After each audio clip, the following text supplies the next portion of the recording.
आप सभी भाई बहनों का आध्यात्मिक ज्ञानात्मक चैनल की ज्ञान कक्षा में एक बार फिर स्वागत है। आज की चर्चा का विषय है तमोगुण। लेकिन तमोगुण को थोड़ा और आसान तरीके से हमने देखिए निषेध शब्द का इस्तेमाल किया है, और साथ में ही हमने देखिए एक शब्द लिखा है पाप, और उससे भी और एक आसान शब्द हमने लिखा है चालान। देखिए आज के ये जो शब्द हैं ये अपने आप में ही आपको पूरा का पूरा ज्ञान दे जाते हैं, क्योंकि इसमें देखिए मैंने इन शब्दों को जिस जिस रंग से दर्शाया है। हालांकि ये जो देखिए चालान शब्द है ये अपने आप में कोई किसी को भी देखिए कोई अच्छा शब्द नहीं लगता। ये निषेध शब्द भी अपने आप को कोई अच्छा नहीं लगता। पाप कर्म हो, तमोगुण हो, इन सभी देखिए शब्दों से आपको हमें कोई एक लगाव नहीं, लेकिन ये आपके हमारे जीवन में यदि प्रवेश कर जाते हैं तो ये आपके हमारे जीवन में देखिए दुखों की एक पोटली खोल देते हैं। आपके हमारे जीवन को देखिए स्वर्ग से नरक भी बना देते हैं। अक्सर मनुष्य देखिए ये स्वर्ग नरक की स्थितियों में एक उलझ जाता है, जबकि शास्त्रों में तो कहा गया ये देखिए सुख हो या दुख हो, ये जब अधिक अनुपात में आते हैं यानी कि स्वर्ग और नरक, ये दोनों ही स्थितियां साधना में बाधक होते हैं। अब देखिए जो 5 स्टार होटल में लोग उठते बैठते हैं उनका वहाँ कोई साधना थोड़ी होती है, वो केवल देखिए वहाँ भोग ही भोग होते हैं। इसी तरह देखिए जो झुग्गी झोपड़ी में रहते हैं वहाँ भी इन स्थितियों में देखिए साधना नहीं हो पाती। यानी आज के देखिए ये जितने भी शब्द हैं ये आपके हमारे जीवन में देखिए एक संदेश दे रहे हैं, एक ज्ञान दे रहे हैं। ज्ञान इतना ही दे रहे हैं कि हमें इन शब्दों से थोड़ा परहेज रखना है, अन्यथा ये शब्द आपके हमारे जीवन में देखिए फिर दुख की स्थितियां उत्पन्न करते हैं। देखिए हम सभी भाई बहन देखिए अपने जीवन में देखिए स्कूटर चलाते हैं, कार चलाते हैं या विभिन्न प्रकार के जो वाहन चलाते हैं, तो हम सभी भाई बहन भी देखिए यातायात के नियमों से एक संबंध रखते हैं, हमें उनका पालन करना होता है। देखिए जब यातायात के नियमों का हम पालन करते हैं तब तो कोई ऐसी स्थिति नहीं बनती कि आपका हमारा कभी कोई चालान कटा हो। देखिए चालान जिनके भी कटते हैं वो एक दुखद स्थिति होती है। देखिए चालान अगर हमें वहीं पे देना पड़ जाता है तो हजारों रुपए हमें देने पड़ते हैं। यदि हम चालान कोर्ट में जाकर भुगतते हैं तो वहाँ देखिए कितनी ही हमें अपने दिन खराब होता है, धन भी लगता है। तो इन सभी स्थितियों से हमें दुख महसूस होता है। तो इन सभी स्थितियों से मनुष्य को बचना चाहिए। इसलिए तो देखिए ये चालान के भय से तो मनुष्य यातायात के नियमों का पालन करता है। इसी तरह देखिए ये जो शास्त्रों में भी लिखा गया है ना कि मनुष्य को विहित कर्म करने, विहित का मतलब होता है जो शास्त्र हमें अनुमति देते हैं। विधि विधान, ये जो संविधान भी बना हुआ है ना, देखिए संसद का जो एक संविधान बना हुआ है वहाँ विभिन्न प्रकार के कानूनों का एक प्रक्रिया होती है, तो उन कानूनों का हमें पालन करना होता है। जब हम उन कानूनों का पालन करते हैं तो सरकार द्वारा या सरकार की जो न्यायालय बनी हुई हैं या विभिन्न प्रकार के जो पुलिस विभाग बने हुए हैं या विभिन्न प्रकार के जो सरकारी विभाग हैं वो भी आपका हमारा किसी भी प्रकार का कोई चालान नहीं काटते, क्योंकि हमने उन कानूनों का पालन किया होता है, अपराध नहीं किया होता। तो इसी तरह ये अपराध को आप निषेध कर्मों से समझ सकते हो। इन्हीं को ही देखिए एक सरल भाषा में क्या कहा जाता है कि मनुष्य को पाप कर्मों से बचना चाहिए, क्योंकि हम सभी भाई बहन देखिए मनुष्य योनि में है। आपके हमारे किए गए सभी छोटे से छोटे कर्म भी लिखे जाते हैं। अक्सर मनुष्य देखिए यहाँ के देश में जो कायदे कानून बने हैं उनसे तो अपनी दूरी बना लेता है, लेकिन शास्त्रों में जो विधि विधान निषेध कहा गया उनकी वो बेपरवाह से उल्लंघन करता रहता है। देखिए कभी कभी यहाँ के कायदे कानूनों से यदि आप बच भी जाते हो, आपका चालान नहीं भी कटता, लेकिन परमात्मा के यहाँ ऐसी व्यवस्था है। प्रकृति तो देखिए सर्वव्याप्त है, क्योंकि परमात्मा की सर्वव्यापी सत्ता से ही ये प्रकृति एक संचालित होती। अक्सर मैं कहता हूँ ना कि जैसे आपने शहरों में देखा होगा कि जगह जगह आजकल कैमरे लगे हुए, किन के लिए? अपराधियों को पकड़ने के लिए। इसी तरह प्रकृति में भी देखिए परमात्मा के कैमरे तो देखिए अनादिकाल से पहले से ही स्वचालित है। उसमें कभी भी किसी भी प्रकार का कोई अवरोध नहीं आता। आपके हमारे जैसे भी देखिए चिंतन में भी एक बुरे कर्म आते हैं तो उसका भी संस्कार बनता है। भले ही देखिए कर्माशय तो उन क्रियाओं के बनते हैं जो हम स्थूल शरीर के स्तर पर करते हैं कर्मेंद्रियों द्वारा। और कभी कभी तो देखिए हम मन द्वारा विभिन्न प्रकार का गलत चिंतन करते हैं, राग द्वारा, द्वेष द्वारा विभिन्न प्रकार के हम चिंतन करते हैं। भले ही उसके ऊपर कोई कानून व्यवस्था लागू नहीं होती, क्योंकि आपके हमारे मन में देखिए क्या क्या चिंतन चल रहे हैं। आप लाल बत्ती पे रुके हुए हो, आपका चलान नहीं करता, भले ही आपके मन में भाव उठ रहे हो कि मैं यहाँ से लाल बत्ती पार कर जाऊं। देखिए आपके मन के भाव के ऊपर आपका कोई चलान नहीं करता, लेकिन आपके भीतर में जो एक अंतःकरण है, जो एक संस्कार है या स्वभाव है, उसमें थोड़ा बिगड़ाव आता है। देखिए आज आप सोच रहे हो तो यही सोच फिर कभी ना कभी आपको देखिए वो कर्म करने को प्रेरित करती है। यही तो हम देखिए शास्त्रों के जितनी भी बातें लेते हैं उसको हम देखिए कारण शरीर, सूक्ष्म शरीर और स्थूल शरीर द्वारा हम समझाते रहते हैं। देखिए स्थूल शरीर के पीछे क्या है, मन बुद्धि। ये जो आपके हमारी सूक्ष्म इंद्रिय हैं वही तो आपके स्थूल शरीर की गोलकों को देखिए एक शक्ति प्रदान करते हैं। और मन बुद्धि में जो विचार कौन से आते हैं, जैसे जैसे संस्कार बने होते हैं। इसलिए हमें अपने कार्य शरीर में शुभ संस्कार बनाने चाहिए, अच्छा अच्छा हमें चिंतन करना चाहिए। इसीलिए तो बार बार कहा जाता है कि मनुष्य को सत्संग करना चाहिए, सात्विक स्थिति में रहना चाहिए, ताकि उसका चिंतन शुभ संस्कारों से सुसज्जित होता जाए। देखिए जब आपके हमारे कार्य शरीर में शुभ संस्कार बनने लगते हैं तो फिर उन शुभ संस्कारों से ही आपके मन बुद्धि में अच्छे अच्छे विचार आते हैं, प्रवृत्तियां अच्छी जाती हैं, फिर हम अच्छे अच्छे पुण्य कर्म करते हैं। जब हम देखिए पुण्य कर्म करते हैं तो फिर हमें देखिए उनका सुख रूपी फल ही मिलता है। और यदि हम प्रकृति के विषय भोगों को भोगने में कोई रुचि नहीं रखते, हम साधना करना चाहते हैं, परमात्मा से जुड़ना चाहते हैं, तो फिर हम मिले हुए सुखों को देखिए हम त्याग कर सकते हैं। देखिए मिले हुए दुखों का तो हम त्याग नहीं कर सकते, दे नहीं सकते, वो तो हमें स्वयं को ही भोगना होता है। लेकिन अपने मिले हुए जीवन में देखिए ये जो सुख आते हैं, कभी कभी आप देखोगे ना कि प्रारब्धवश आपके हमारे जीवन में बहुत ही अधिक सुख होते हैं, लेकिन वर्तमान जीवन में यदि आपका उन सुखों को भोगने की कोई इच्छा नहीं तो आप उनका त्याग कर सकते हो। आप निर्बल मनुष्यों में भी बांट सकते हो, प्रकृति के अन्य जीव जंतुओं में भी उन सुखों को बांट सकते हो। क्योंकि जब हम सुखों को प्रारब्धवश मिले हुए सुखों को भी बांटना शुरू कर देते हैं तो फिर हम जो नए कर्म हैं वो फिर हम सकाम भाव से करते ही नहीं। फिर वो हम नए कर्म, देखिए नए कर्मों को ही क्रियामान कर्म कहा जाता है। फिर हम जो नए क्रियामान कर्म फिर निष्काम भाव से करते हैं, जिसका भगवान श्री कृष्ण ने अर्जुन को माध्यम बनाते हुए हमें आपको क्या कहा कि हमें निष्काम भाव से कर्म करना चाहिए। ये निष्काम भाव से कर्म करना ही तो ये कर्म योग है। जब मनुष्य कर्म योग में अपने आप को परिपक्व कर लेता है, मजबूत कर लेता है, तो फिर उसका ज्ञान योग आरंभ होता है। और ज्ञान योग में जैसे जैसे प्रकृति का 3 गुणों का हमें ज्ञान विज्ञान समझ में आ जाता है, अपने 3 शरीरों का ज्ञान समझ में आ जाता है कि ये तीनों शरीर कैसे कैसे कार्य करते हैं। आत्मा का बोध होने लगता है, परमात्मा के दिव्य गुणों का बोध होने लगता है। यानी कि संपूर्ण चेतन, परम चेतन और ये जड़ पदार्थों की क्या क्या स्थिति है, इनका जब हमें यथार्थ ज्ञान होने लगता है तो फिर हमारी परमात्मा से प्रीति होने लगती है, हम परमात्मा के सम्मुख होने लगते हैं। उसी का नाम ही देखिए एक साधना है। देखिए जैसे हम कर्म योग से ज्ञान योग में आते हैं और जब हम परमात्मा की ही स्मृति बनाए रखते हैं, पर भाव स्तर पर, हृदय के स्तर पर परमात्मा की सम्मुखता बनी रहती है, परमात्मा से ही हर्षण प्रीति बनी रहती है, तो फिर वो एक भक्ति योग आरंभ हो जाता है। भक्ति योग में देखिए परमात्मा की हर क्षण आपकी हमारी एक सम्मुखता बनी रहती है। इन सभी स्थितियों को देखिए हमें ज्ञान पूर्वक समझना होगा। इसलिए देखिए सर्वप्रथम हमें अपने मिले हुए जीवन में देखिए पाप कर्मों से एक पीछा छुड़ाना है। हमें पाप कर्म पूर्ण रूप से देखिए समाप्त करनी है, जिसको कहते हैं ना, देखिए हम अपने कंप्यूटर में कितनी चीजों को डिलीट कर देते हैं। इसी तरह देखिए हमें अपने पाप कर्मों को, ये जो नए पाप कर्म है, देखिए पुराने पाप कर्मों को तो हम समाप्त नहीं कर सकते।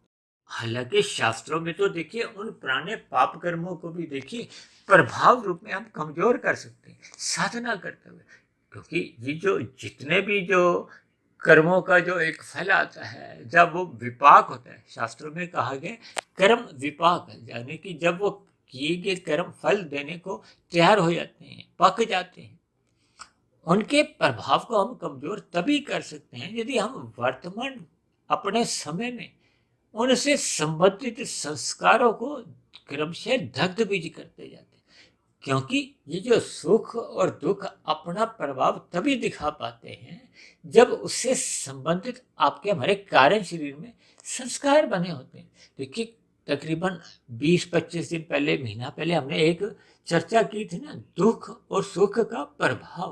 प्रभाव का अभिप्राय ये होता है कि देखिए सुख और दुख ये तो अनुकूल प्रतिकूल परिस्थितियों के रूप में आते हैं ना। अनुकूल परिस्थितियों का ही दूसरा नाम सुख है, प्रतिकूल परिस्थितियों का ही दूसरा नाम दुख है।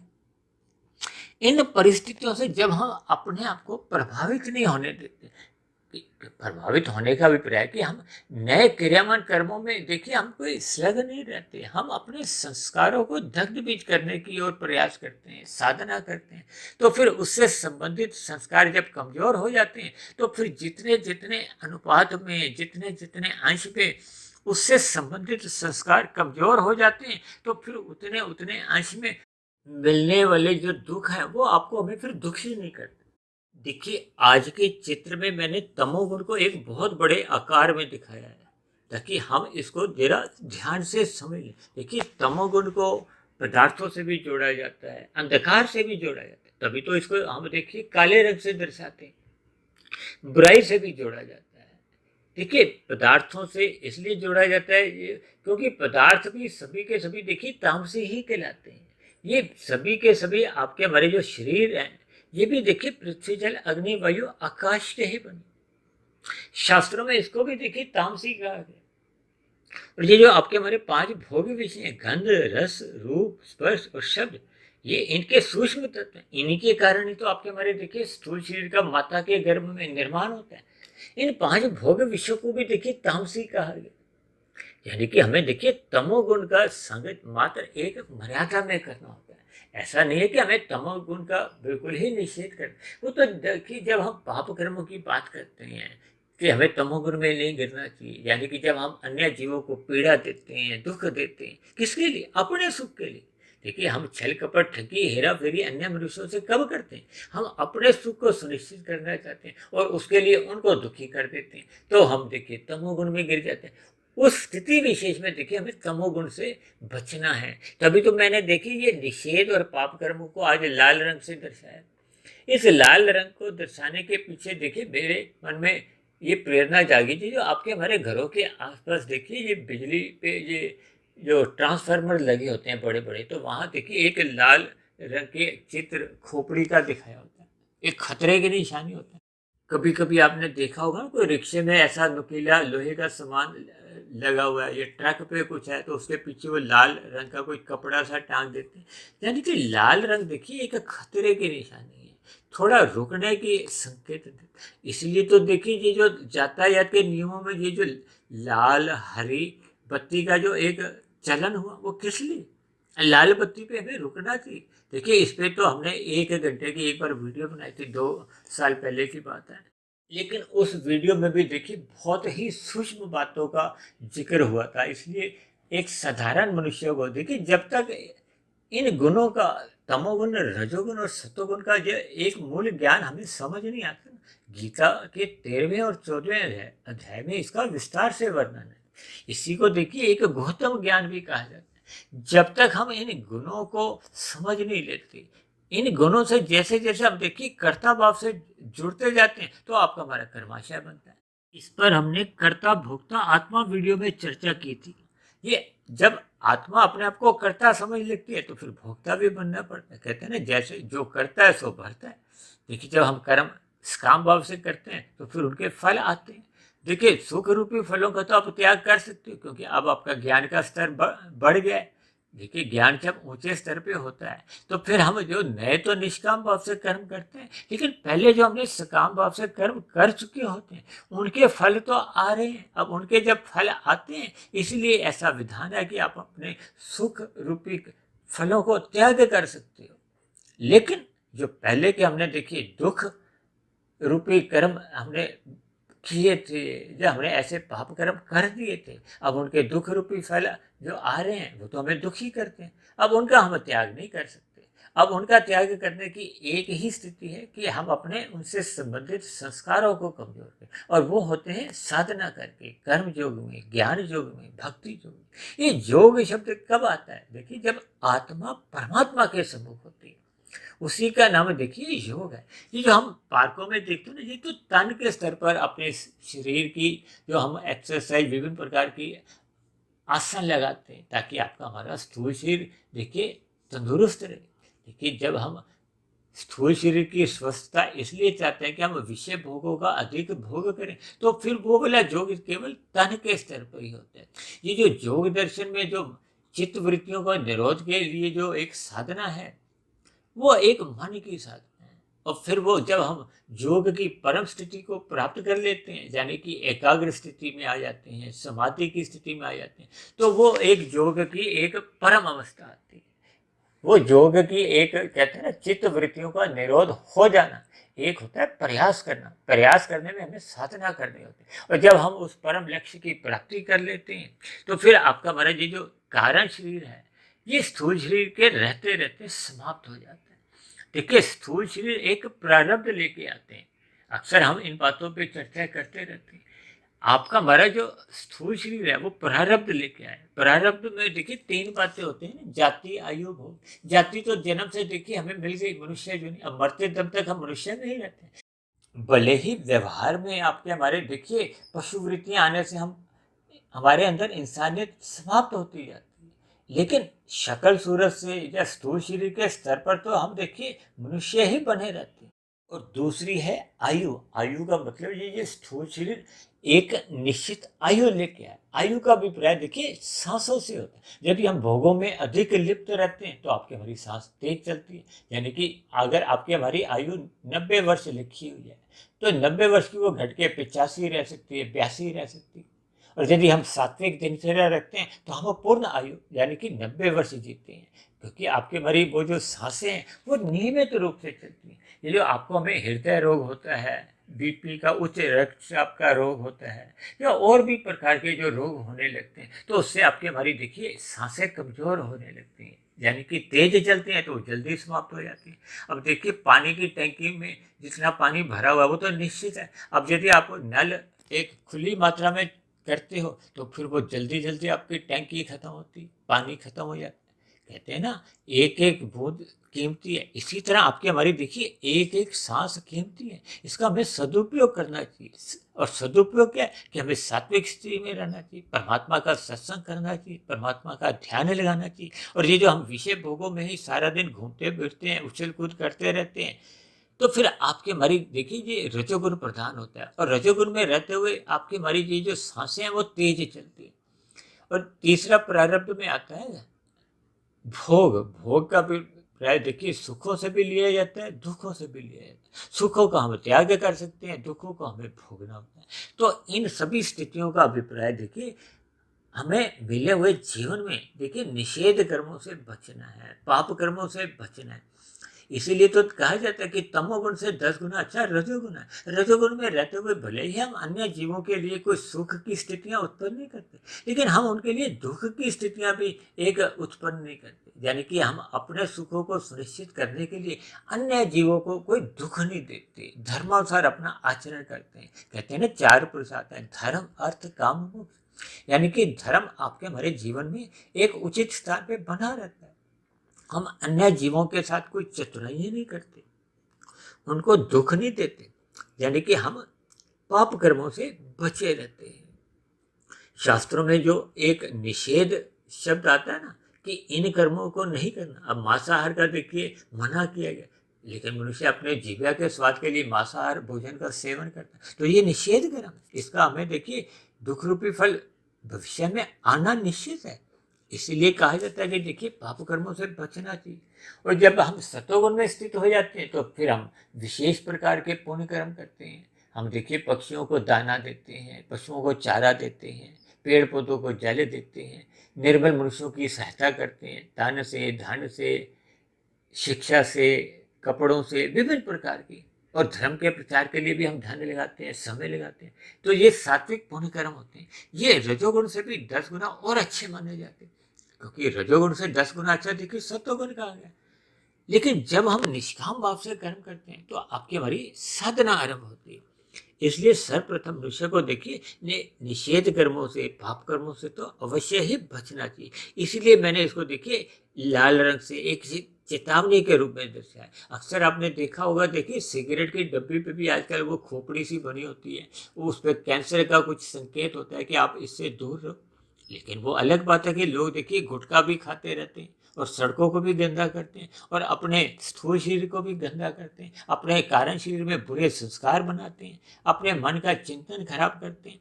जबकि गुटखा खाने वाले, ये जो तंबाकू, सुपारी, विभिन्न प्रकार के देखिए जो नशे के पदार्थ हैं, चाहे वो सिगरेट है या और भी चीज़ें, उन पर चेतावनी दी गई होती है कि ये आपके स्वास्थ्य के लिए हानिकारक है। यानी कि लाल रंग से भी दर्शाया गया।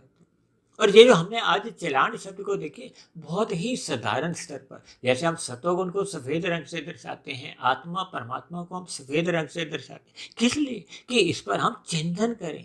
क्योंकि आपके हमारे देखिए ये चलान के हैं। देखिए यातायात के नियमों के हम चलान भुगत आते हैं तो हमें कोई विशेष नुकसान नहीं होता, केवल रुपए के स्तर पर, जो कुछ समय के स्तर पर ही नुकसान होता है। लेकिन ये जो हम निषेध कर्म करते हैं, तमोगुण में रह के पाप कर्म करते हैं, इनका तो देखिए बहुत ही भयंकर चलान कटते हैं। ये चलान क्या है? देखिए मनुष्य से नीचे की जो 80 लाख प्रकार की योनियों की जो असंख्य जीव हैं, ये अपने अपने देखिए मनुष्य योनि में किए गए निषेध कर्मों की चलान ही भुगत रही। अब देखिए मनुष्य कितने आए संसार में? 900, 950 करोड़ है। और जबकि नीचे की जोनियों के जो 80 लाख जीव हैं, कितने ही जीव हैं। देखिए आपके हमारे घरों के आसपास कितने ही पार्क हैं, कितनी ही वनस्पति हैं, कितने ही पार्कों में कीड़े मकोड़े, कीट पतंगे हैं। आजकल देखिए मानसून का मौसम चल रहा है, एक एक खंबे की जो बल्ब के ऊपर ही कितने कितने मच्छर होते हैं और कितने ही ऐसे खंबे लगे हुए हैं, ऐसे कितने ही खंबे देश में, तो कितने ही मच्छरों की संख्या। गंदे पानी के ऊपर आप देखोगे कितने ही मच्छर होते हैं, किसी कितने ही तरह के देखिए वायरस हैं, जीवाणु हैं, बैक्टीरिया हैं। ये सभी चीज़ों पर जब आप चिंतन करोगे तो आपको थोड़ा देखिए एक भय की स्थिति उत्पन्न होगी। इसलिए मनुष्य को अपने मिले हुए जीवन का देखिए कर्म करने की आपको हमें परमात्मा ने भले ही स्वतंत्रता दी, लेकिन शास्त्रों द्वारा हमें ज्ञान दिया है, हमें कर्मफल सिद्धांत को समझना चाहिए। क्योंकि कर्म करने वाले को ही उसका फल भुगतना ही होता है। हम किसी भी प्रकार से अपने देखिए पाप कर्मों को समाप्त नहीं कर सकते। किसी भी प्रकार की पूजा पाठ से भी देखिए मेरा ऐसा मानना है कि इन पाप कर्मों को समाप्त नहीं किया जा सकता।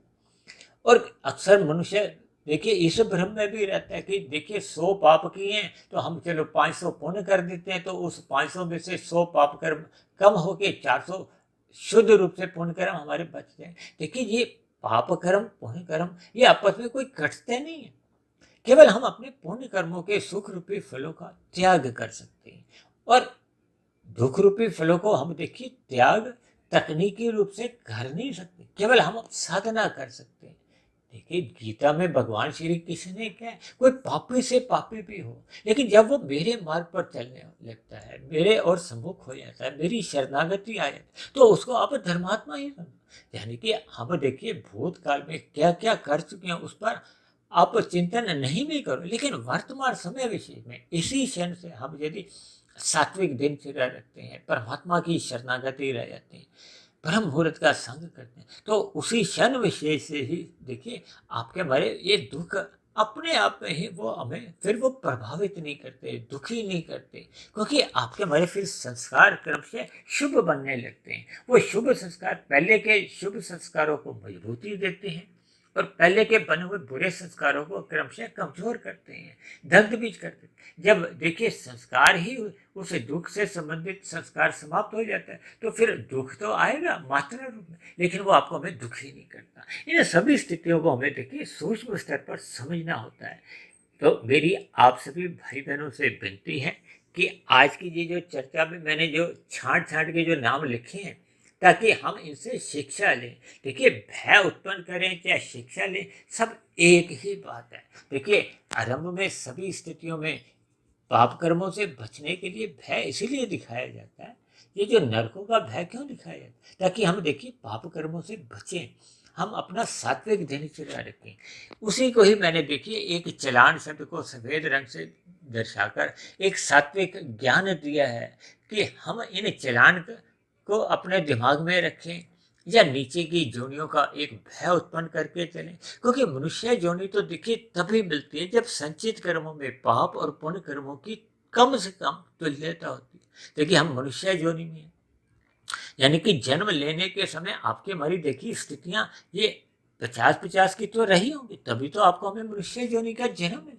भले ही देखिए प्रारब्ध वश ये गरीब अमीर परिवार की स्थितियां हो सकती हैं, स्थूल शरीर के स्तर पर विभिन्न प्रकार के रोग भी हो सकते हैं, लेकिन कम से कम देखिए संचित कर्मों में आपका हमारा पाप और पुण्य कर्मों का कम से कम कर्माशय जो वो 50-50 तो रहा ही होगा, तभी तो हमें मनुष्य जन्म मिले। और ये जो कभी कभी विपरीत स्थितियां अधिक दुख की आ जाती हैं, वो तो देखिए एक प्रारब्धवश होता है। और कभी कभी किसी के देखिए प्रारब्ध में बहुत सुख भी होते हैं, तो इनसे हमें देखिए कोई खुश भी नहीं होना, कोई दुखी भी नहीं होता।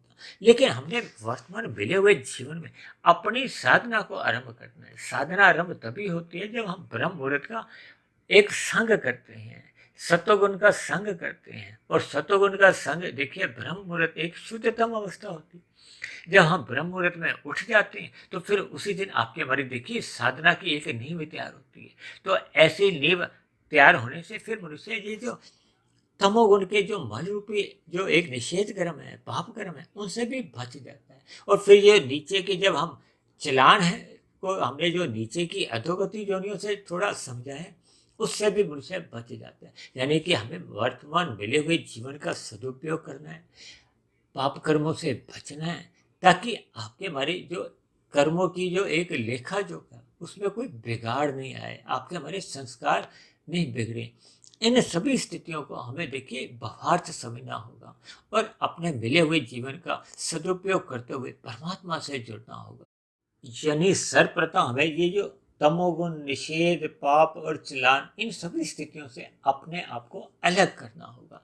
यानी कि अपनी दिनचर्या हमें सात्विक बनानी होगी, अनुशासित जीवन बिताना होगा। ये स्थितियां आप सभी भाई बहनों के जीवन में भी जल्द से जल्द बने।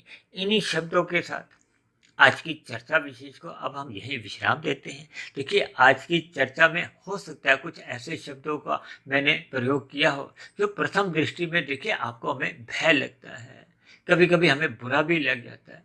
लेकिन हम सब भाई बहन देखिए क्योंकि कर्म जोनी में हैं और साधना जोनी का एक अवसर लेकर आए हैं, इसलिए हमें इन सभी स्थितियों को ध्यानपूर्वक समझना चाहिए, ताकि हम इन निषेध कर्मों से कम अवश्य ही बचें।